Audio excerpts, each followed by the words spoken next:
অঞ্চলের মানুষে এক জায়গা থেকে আর এক জায়গায় গরু ছাগল বকরি যেগুলো আছে এগুলা নিয়ে যায়। তো দেখেন তারা এই নিয়ে আসতেছে এখন। তো চরের ভিতরে তারা এই গরুগুলা দিছিল। তো এখন দেখেন নদী পার হইতেছে এই লোকটা। তো চরের মানুষের নৌকাটা হইলো একটা হাতিয়ার স্বরূপ। যাদের নৌকা আছে চরের মানুষের সেটাই যেমন ধরেন একটা মহামূল্যবান মানে বস্তু আছে তাদের। তা আমরা বুঝতে পারবো না যারা গ্রাম অঞ্চলে থাকি, একটা চরের অঞ্চলে থাকা মানুষের নৌকাটা যে কত বড় একটা মানে যে নিজেদের শক্তি।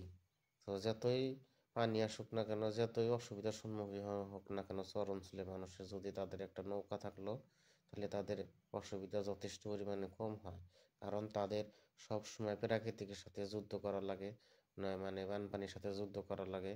যে নৌকা যখন থাকবো তাদের সুবিধা হয়, যাতায়াতের ক্ষেত্রেই হোক বা হয়তো তাদের ঘর বাড়ি এক জায়গা থেকে আরেক জায়গায় নেওয়াই হোক, তাদের নৌকা থাকলো মানে তাদের অল্প শক্তিটা থাকলো। তো দেখেন, তো এক চরের থেকে মানুষগুলো আসছে, এসে আর এক চর পার হইতেছে। এইভাবে যাদের নৌকা আছে তারা তো নৌকা দিয়ে পার হবো, আর যাদের নৌকা নাই তারা হয়তো কিছু কোনো অল্প নদী পার হয়ে মানে নদী দিয়ে পার হওয়ার চেষ্টা করব, না হলে যে নৌকার জন্য অপেক্ষা করে থাকবো। তো দেখেন, খুব একটা ভালো লাগা দৃশ্য। তো তাই করলাম যে আপনাদের সাথে একটু শেয়ার করি। তো একটা গ্রামীণ পরিবেশ।